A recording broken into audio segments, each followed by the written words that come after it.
കൃഷിയെ പ്രോത്സാഹിപ്പിക്കാൻ പദ്ധതിയുമായി Thalassery saint Joseph's higher secondary school. സ്കൂളിൽ പച്ചക്കറിത്തോട്ടം ഉണ്ടാക്കുന്നതിനോടൊപ്പം കൃഷിയിൽ താൽപര്യമുള്ള കുട്ടികളുടെ വീട്ടിലെത്തി സൗജന്യമായി അടുക്കളത്തോട്ടം നിർമ്മിച്ചു കൊടുക്കുകയാണ് ഈ പദ്ധതിയിലൂടെ.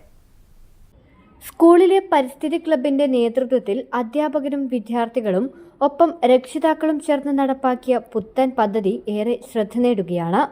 സ്കൂളിലെ പരിമിതമായ സ്ഥലത്ത് നിലവിൽ ചെയ്തുവരുന്ന പച്ചക്കറി കൃഷിക്കൊപ്പം ഓരോ വീട്ടിലും ഒരു പോഷക സമൃദ്ധമായ അടുക്കളത്തോട്ടം എന്ന പദ്ധതിക്ക് മികച്ച സ്വീകാര്യതയാണ് ലഭിച്ചത്.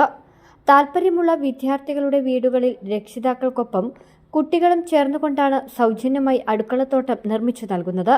ഇതിനോടകം 8 വീടുകളിൽ അടുക്കളത്തോട്ടം നിർമ്മിച്ചു കഴിഞ്ഞു.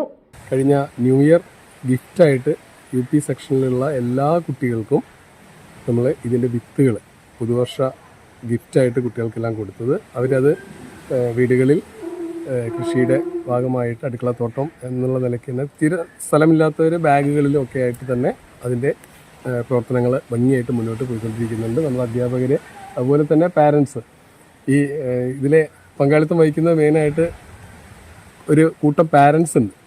തോട്ടം തയ്യാറാക്കി നൽകുക മാത്രമല്ല, ഓരോ ആഴ്ചയിലെയും മറ്റ് ലഭിക്കുന്ന അവധി ദിവസങ്ങളിലും വീടുകൾ സന്ദർശിക്കുകയും കൃഷിക്കാവശ്യമായ സഹകരണങ്ങൾ ചെയ്തു നൽകുകയും ചെയ്യുന്നുണ്ട്. അതേസമയം സ്കൂളിലെ തോട്ടത്തിൽ നിന്ന് വിളവെടുക്കുന്ന പച്ചക്കറികളെല്ലാം തന്നെ ഉച്ചഭക്ഷണത്തിനായാണ് ഉപയോഗിക്കുന്നത്. നേച്ചർ ക്ലബിൻ്റെ ഭാഗമായി ഇവിടുത്തെ അധ്യാപകരും രക്ഷിതാക്കളും വിദ്യാർത്ഥികളും കൂടി ചേർന്ന് ഒരുക്കിയ ഒരു കൃഷിത്തോട്ടമാണ് ഇവിടെ ഉള്ളത്. ഇവിടെ നിന്ന് ലഭിക്കുന്ന പച്ചക്കറികളും മറ്റും നമ്മൾ ഇവിടുന്ന് അടുക്കളയിലേക്കും മറ്റാവശ്യങ്ങൾക്കുമായിട്ട് ഉപയോഗിക്കാൻ എടുക്കുന്നു. കൂടുതൽ വിളവ് ലഭിക്കുന്ന സമയങ്ങളിൽ ലേലം വിളിച്ച് പച്ചക്കറി വിൽപ്പന നടത്തുകയും ഇതിൽ നിന്ന് ലഭിക്കുന്ന തുക സ്കൂളിലെ കൃഷിക്കും മറ്റുമായി ഉപയോഗപ്പെടുത്തുകയുമാണ് ചെയ്യുന്നത്.